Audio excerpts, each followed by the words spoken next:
Imagine this. An army that believed their leader was an unbeatable god crashes in seconds against 300 cannons from hell itself. 20,000 dead in just a few hours, and the god himself flees the battlefield, abandoning his wives and daughters to the enemy. How does a god fall?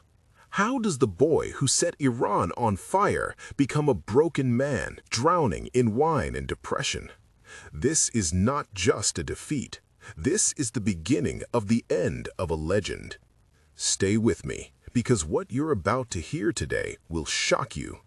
After Ismail transformed Iran into a Shia state by the sword, his existence became an existential threat to the Ottoman Empire. Sectarian rivalry reached its peak, and control over trade routes was the ultimate prize. Sultan Selim I ordered the massacre of 40,000 Shia in Anatolia, while Ismail responded with provocative letters claiming he was the Mahdi and the shadow of God on earth. War was now inevitable. August 23, 1514. The plains of Chaldiran in northwestern Iran. Ismail stood before his army and declared with absolute confidence, "Today we will prove to the world that the shadow of God cannot be defeated." The Qizilbash roared madly, "Ya Ali! Ya Ismail!" and charged like a raging storm toward the Ottoman lines. But Selim had prepared a deadly trap.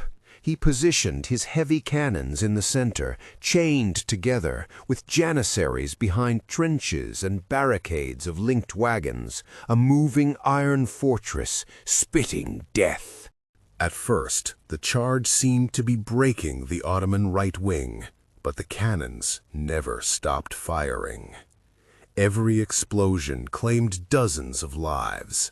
The Qizilbash fought with blind faith, as if they were in a second Karbala, while the Ottomans killed with cold mechanical iron and gunpowder. Then came the terrifying moment. Shah Ismail was struck by an arrow in his shoulder. Blood poured down his armor. He fell from his horse for a moment, then rose again, bleeding heavily. He tried to rally his men, but the collapse had already begun.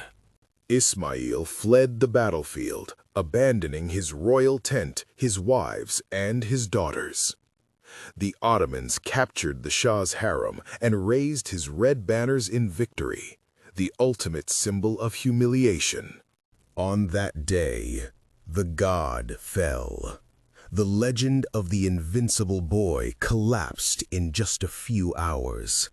How can a ruler who is seen as a living god continue to rule after fleeing and leaving his family in enemy hands? That question would haunt Ismail until his death. After Chaldiran, Ismail was never the same again. He sank into deep depression and drowned himself in wine.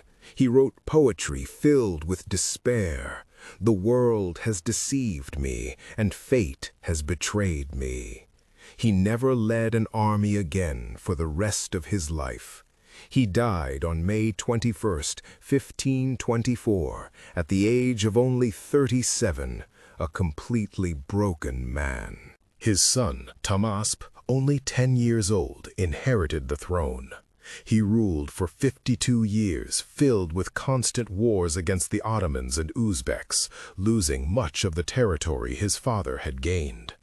The Qizilbash split into rival factions fighting for power, yet Tahmasp managed to preserve the state and deepen official Shia Islam by inviting scholars from Jabal Amil and building religious schools. After 60 years of blood, chaos, and collapse, another boy would rise. But this time, he would never trust the Qizilbash again. Now, I want to ask you a direct question. Was Ismail a revolutionary hero or a disaster who destroyed Iran? And was the defeat at Chaldiran necessary for the rise of Abbas the Great later? Write your honest opinion in the comments and put 1 if you think he was a hero, or 2 if you think he was a disaster. If you're enjoying this bold series, subscribe to the channel right now and turn on the bell so you don't miss episode 3, Years of Hell. Stay tuned because the story is about to become even bloodier and more intense.